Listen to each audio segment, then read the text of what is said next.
Woke up to the morning light, breathing in a brand new life. Little moments, little grace, smiles I never wanna waste.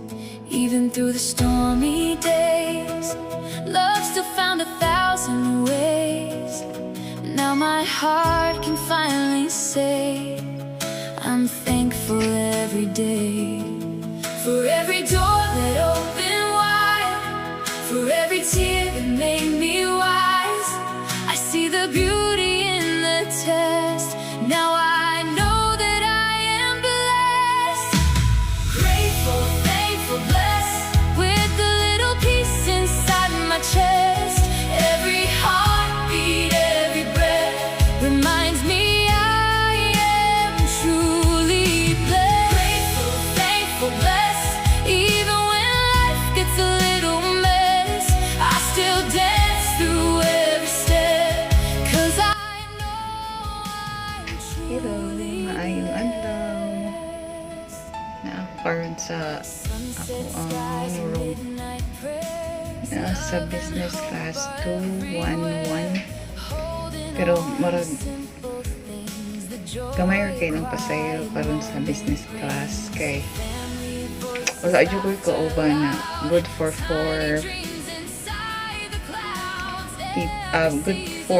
four person name na room, pero walay lain nga naadire ako ra gyud isa, walay lain nga passenger.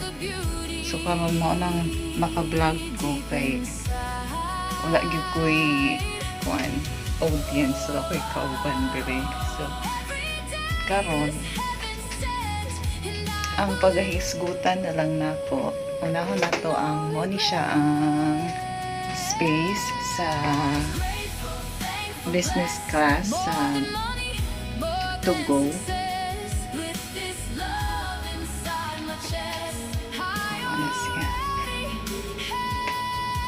Good for 4 people ni siya nga room.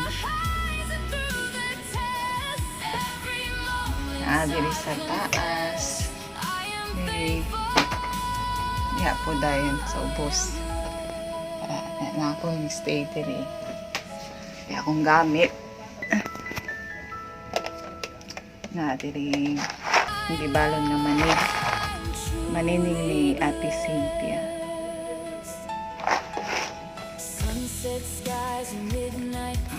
Wala siya ako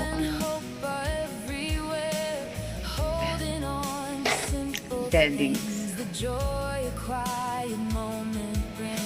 Naapod siya yung light nagkagabi magpahipi na.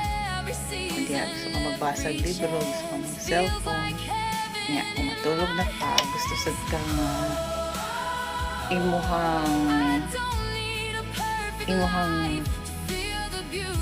atmosphere na medyo dili lang kayo siya dulong. Naka-dim lang siya. Sera na lang siya. Ano na siya. Ano yung itsura. Nakatawag din yung balik. Naapo dire TV. Sa uban po na business class lahi po siya nga vessel kay kuan po ibahan na po silang na ay depende sa size sa TV, na ay flat screen, na ay updated, na ay Android, yan. Kani, di ko kabisado kung unsa ni siya nga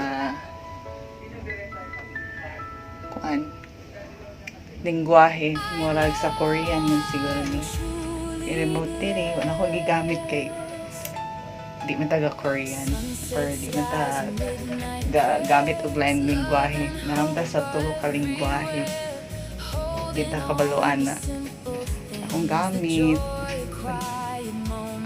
Napos sila i-sync nila kaya mirror kaya pa sa TV, tapos na yung mini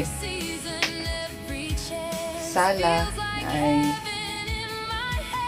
sofa, na ay table, mini table, diri.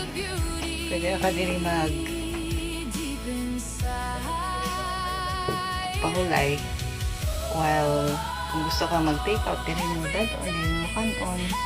Gusto pahayag, mo na siyang paklion ang cortina. Nga, napos na tayo charging diri. Bihatap kita. Nga, dito po sa bed. Napos na tayo outlet diri.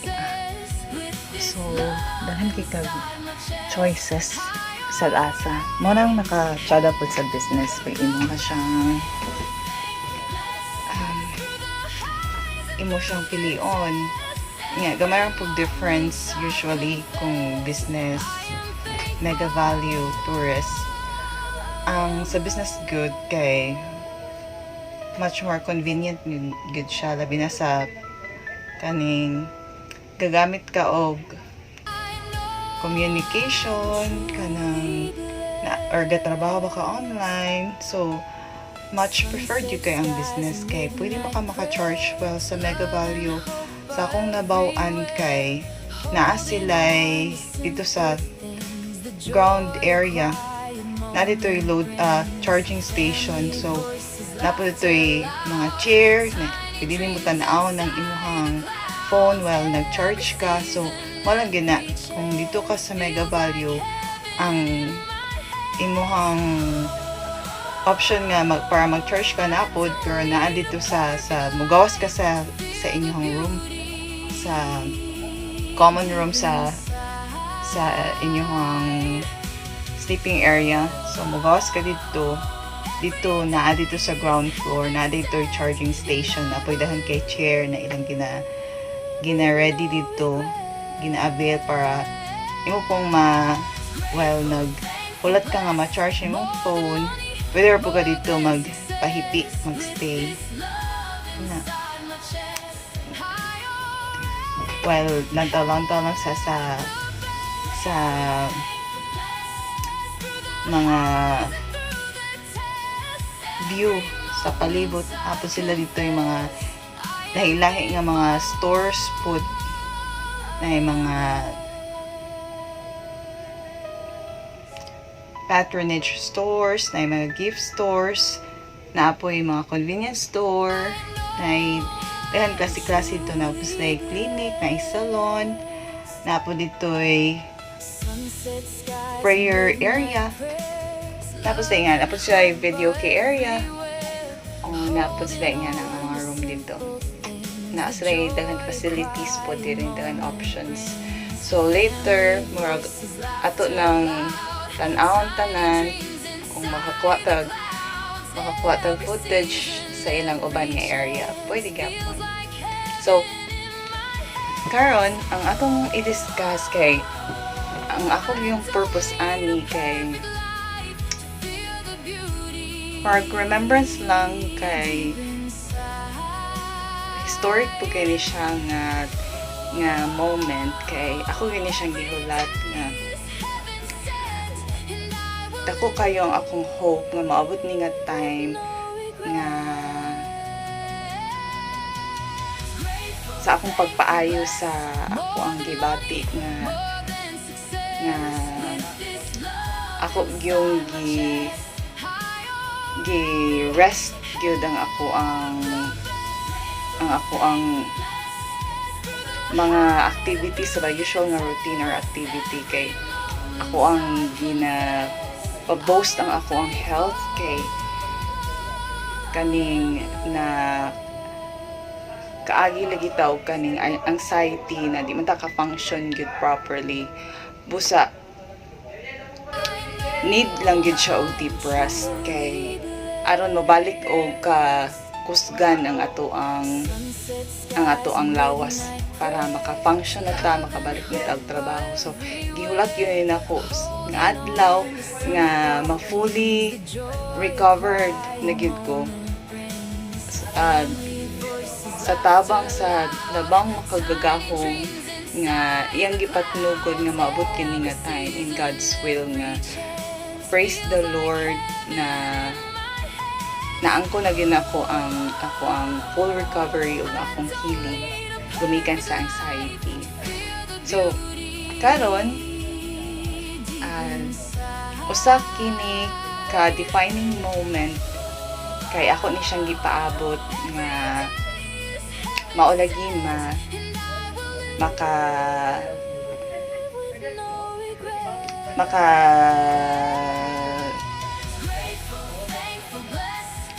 ipon na ta og kusog para makabalik na ta sa atong activity nga ato gyapong usa ka gasa nga naatay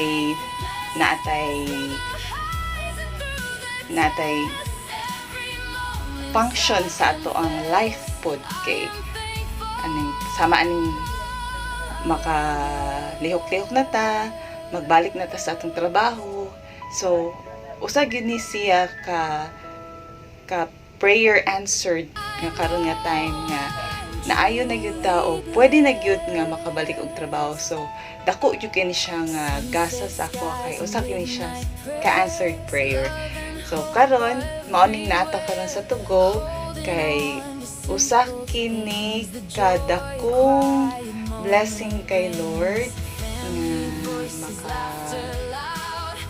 makabiyahe na gyud padulong na gyud ta sa balik sa Manila kay mao na mangita na ta og ato ang mangita na ta ato ang para sa ato ang panginabuhi. Usa kini siya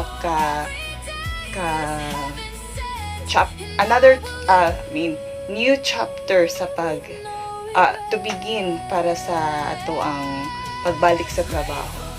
So morning padulong na ta biyahe pa Manila na ni siya o ang oras karon alas 3 time check. It's Divine Mercy prayer time na. Unya mag-abot ang biyahe ng unya alas 10 sa gabi sa Pier 4 sa Tondo, Manila. So karon magpusa ta, continue sa nato later ang atong video kay ato sang taga-anog time ang Divine Mercy prayer kay untok na gid alas 3 na sa akong redo.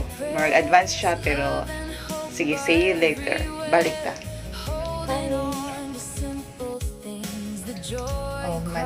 Humana og Divine Mercy prayer. Then naapo diri sa barko nga ilapon Divine Mercy prayer good pod na ato sila moment to pause for Divine Mercy prayer pod. So nagbalik na ta. Ang next day nato nga pagad i-discuss kay giun sa nako pagdala ang ako ang beloved puppy na si Madam Cordapia Sebi the puppy. So ang buhaton ra gyud ana simple lang gud pod pero mindful lang pod gyud sa expiration date kay naagay expiry ang mga certification. So una ana kay naghatag jud kag time or pila ka days kay ang vaccination kay at least 14 days man. at least 14 days. So 14 days and above ang ilang accepted nga period before travel. So kung mo travel mo, then nag-vaccine si puppy nga less than, or nag-vaccine si puppy like karon nag-vaccine mo, then inyong biyahe kay kuan na 7 days from now. So dili na siya nila maalaw. So kinahanglan kung karon mo nagpa-vaccine, so ika 14 days pa mo pwede na dayon mo magbiyahe. Dayon 14 days and above ana. So mo lang unang requirements gyud po nila. Then pag vaccine mo, naamang gyud na siya gyud permi nga kanang vaccination card kay puppy. Naladay mo yung record ana sa veterinarian ninyo. Dayon ang ikaduha ana, next niyo gabuhaton kay magkuha og veterinarian or veterinary health certificate. Ang abbreviation ana is VHC. So magkuha gyud mo og VHC. Ayha mo dayon makakuha sa ikatulong nga document ang shipping permit. So sa pagkuha niyo sa veterinary health certificate, kinahanglan gyud kay sa ako ang veterinarian kay ang certification gyud kay good for 3 days. So kung ang inyong biyahe like sunod kung ang inyong biyahe ibutang nato karon July 18 karon na ang inyuhang veterinary health certificate kay good for 3 days man. So kinahanglan nga kuan pwede gapon nga magkuha sa mo o VHC dayon shipping permit, aya mo mag-book og ticket, pero usually ang ganahapin na kay kung okay lang po sa inyo nga mahal na gid ang ticket kung doon na mo hulat pa mo o nga makalukat mo maghulat pa mo sa documents din maglukat mo ticket, or usually ana apiki na gid kay sa oras na kay kung importante inyong lakaw dayon ang risk ana kay basing pugpuno na sad ang kuan kaning availability sa barko or puno na gyud ang barko ana. So kana lang ang inyong bantayan. Pwede gyud kay sa akong ang case naglukat na gyud pug kudaan pa kay mao lagi na ang availability wang price pud ang akong gina-consider. Dayon kung for example back ta sa veterinary health certificate. So sa akong case, July 17 man ang akong biyahe. Nanawag ko sa doctor kay na naman ko contact sa ila kay dito man ko nagpa-vaccine gyud sa ilang clinic para sa akong puppy. July 17 ang akong larga. Dayon pwede na siyang sapo 17 15, 14, 17, 16, 15. So,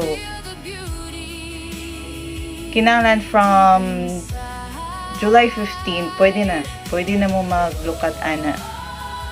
Till sa inyong kuan, much better na before good sa inyong biyahe ana kay maglukat pa biya mag shipping permit. So, I suggest like 2 days before your travel makakuha na mo og veterinary health certificate.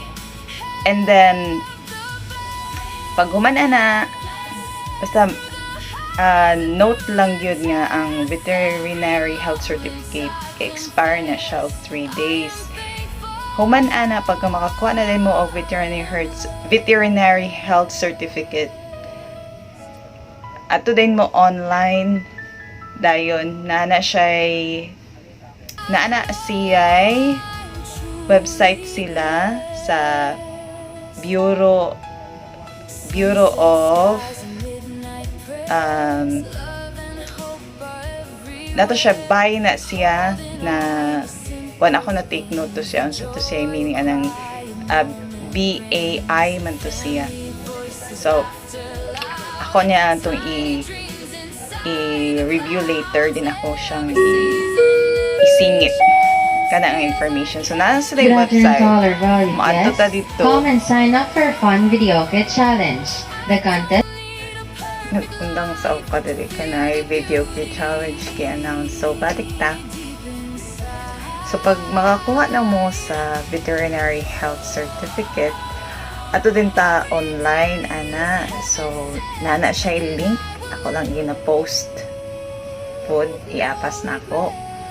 Dayon dito ta magkuha sa shipping permit. Dayon ang basta kumpleto lang yun na siya ang requirement na gina-attach na ang picture sa inyong puppy, whole picture. Unang-una, ang ikaduhaan na i-attach din po ninyo ang veterinary health certificate na mo i-fill up ng mga few information lang na makuha lang gyapon dito sa certificate.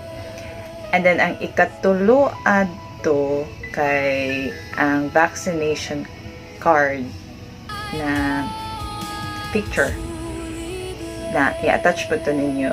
Then few lang po din na mga i-input na information na makuha lang po dito sa vaccination card. So human ninyo ana basta lang yun nga clear ang mga attachments, mabasa ang mga information, clear yun siya. And then kompleto siya tanan na atong tulo. Submit din na ninyo na automatic man dayon na naagyo na dayon mo reply mga less than 15 minutes or dali rin na sa reply. Basta kay mag-apply mo, mag-submit mo nga within silang office hours na sila oras po from 8 a.m. to 5 p.m. So kung para sa ako nga nag-apply ko nga kadlawon tingnan ko kay wala man ka-reply din pag-check na ako kay naada na sila oras di so magulat gyud po ka nga mag-open ang office nila nga 8 a.m. to 5 p.m. na kanang automatic na sila ga-reply din basta open na sila.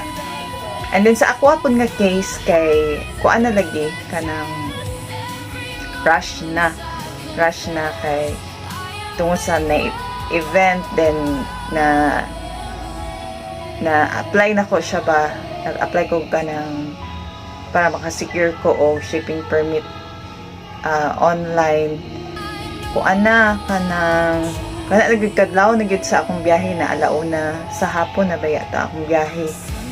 And then nagulat pa gyud ko 8 a.m. nga mag-open sila. So nanawag ko sa silang office. Nigi-check pod sa representative na naagid akong record dito rin hulaton nang din. Automatic ba gyud din. Man ato gipa-print din to nako. So kompleto na lagi din ang ako ang requirements. Ang veterinary health certificate na nakuha na veterinary health certificate vaccination card niya unya dahil ang shipping permit. So okay na kay goods na kay na. So ana lang ang mga gina prepare nimo para madala nimo ang imong beloved na puppy. Anak to, salamat. Later sorry ta maglibot-libot ta tanaw na to magkuha footage kung para ato pong masinati niya sa aming lugar unsa ang atmosphere diri sa sulod sa Tugo. Salamat.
Na tayo po ay nalalapit na sa daungan ng Pier 4 sa Tondo, Manila.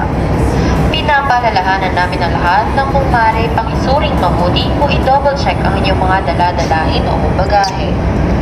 Atin lamang pong siguraduhin na walang anumang bagay na inyong makakalimutan o maiwanan sa inyong pagbaba ng barko.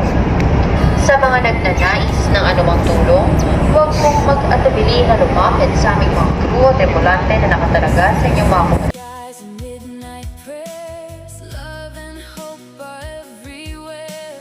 Holding on to simple things, the joy of quiet moments.